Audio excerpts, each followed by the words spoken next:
या बातमीपत्राचे प्रायोजक आहेत pro rich look skin and hair studio. नमस्कार, पोलीस माझा न्यूज मध्ये आपलं स्वागत। पाहूयात काही विशेष घडामोडी।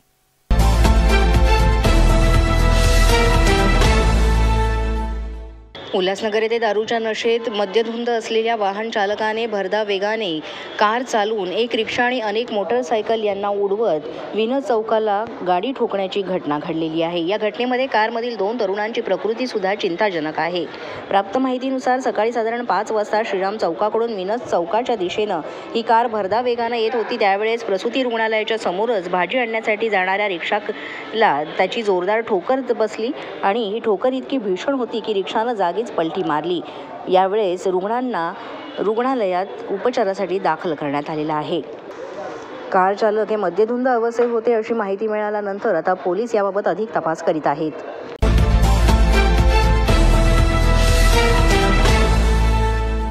पुण्यामध्ये 3 तरुणांकडून वाहनांची दुकानांची तोडफोड करण्यात आल्याचा व्हिडिओ सध्या समोर आलाय। पुण्यातील लोहगाव परिसरातील धक्कादायक व्हिडिओ हा समोर आला असून व्हिडिओ 18 डिसेंबरचा असल्याचं सांगण्यात येत आहे।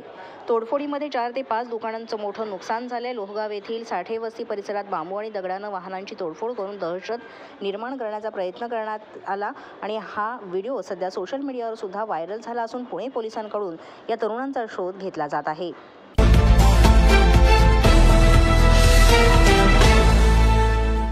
कल्याणच्या पारनाका परिसरात भाजपचे जुने कार्यकर्ते हेमंत परांजपे यांना अज्ञात आरोपीकडून मारहाण करण्यात आली होती। या मारहाण प्रकरणानंतर भाजपच्या कार्यकर्त्यांमध्ये संतापाची लाट पसरली।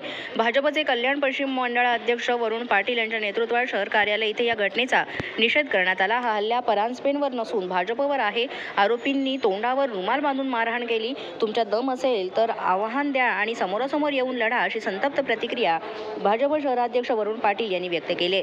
पोलिसांनी 12 तासांच्या आत या घटनेतील आरोपींना अटक करावी अशी मागणी देखील यावेळेस करण्यात आली आहे। यावेळेस भाजपचे ज्येष्ठ पदाधिकारी दिनेश तावडे, शहर अध्यक्ष वरुण पाटील, महिला शहर अध्यक्षा वैशाली पाटील, कल्याणच्या उपाध्यक्ष सुधीर वाहिले, रितेश फडके, गौरव गुजर आदी तसंच इतर पदाधिकारी आणि कार्यकर्ते सहभागी होते।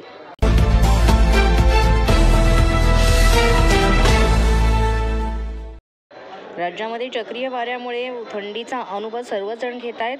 बुधवारी सुद्धा ढगाळ वातावरणामुळे थंडीचा जोर कमी जाणवणार असं म्हटलं जात आहे। 26 ते 28 डिसेंबर दरम्यान राज्यातील 21 जिल्ह्यात तुरळक ठिकाणी विजांच्या कडकडाटासह किरकोळ पावसाची शक्यता असून 26 ते 27 डिसेंबरला नाशिक, छत्रपती संभाजीनगरसह 11 जिल्ह्यात गारपिटीचाही अंदाज व्यक्त करण्यात आलेला आहे। त्यामुळे पुन्हा थंडी सुद्धा वाढणार असल्याचा अंदाज कुलाबा वेधशाळेनं वर्तवलेला आहे।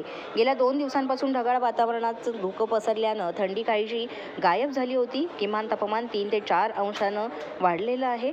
तर नाशिक, नंदुरबार, धुळे, जळगाव, मालेगाव, अहिल्यानगर, पुणे, सातारा, कोल्हापूर, सोलापूर, छत्रपती संभाजीनगर, अकोला, अमरावती, नागपूर, वाशिम, शेगाव, पुणे, गोंदिया, चंद्रपूर, नांदेड, परभणी या ठिकाणी पावसाचा अंदाज वर्तवण्यात आलेला आहे।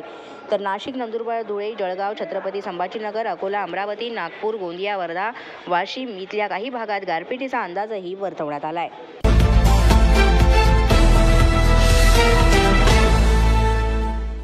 पिंपरी चिंचवड पोलिसांच्या चाकण पोलिसांच्या तपास पथकानं चाकण परिसरातून बेकायदेशीर राहणाऱ्या 2 बांगलादेशी घुसखोरांना अटक केलेली आहे। चाकण पोलीस ठाण्याच्या तपास पथकाला चाकण परिसरातील साईराज लॉजिंगमध्ये 2 बांगलादेशी नागरिक राहत आहेत असं समजलं। हे दोघे सफाई कामगार म्हणून काम करत असल्याची माहिती सुद्धा मिळाली। त्यानंतर तात्काळ पोलिसांनी त्या ठिकाणी धाव घेतली आणि विचारपूस केली असता त्यांना उडवाउडवीची उत्तरं देण्यात आली। मात्र त्यांची कागदपत्र तपासली असता ती बनावट आहेत असं आढळून आलं आणि त्यानंतर पोलिसांनी या प्रकरणी त्यांना ताब्यात घेतलं।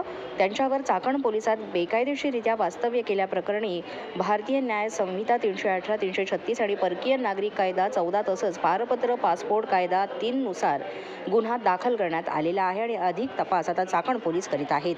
अशाच नवनवीन अपडेट्ससाठी आणि ताज्या बातम्यांसाठी पोलीस माझा न्यूज YouTube चॅनल सबस्क्राईब करा। तसंच आमचं फेसबुक, इंस्टाग्राम आणि ट्विटर अकाउंट फॉलो करा। अधिक माहितीसाठी आमच्या www.polismazanews.com या वेबसाईटला भेट द्या।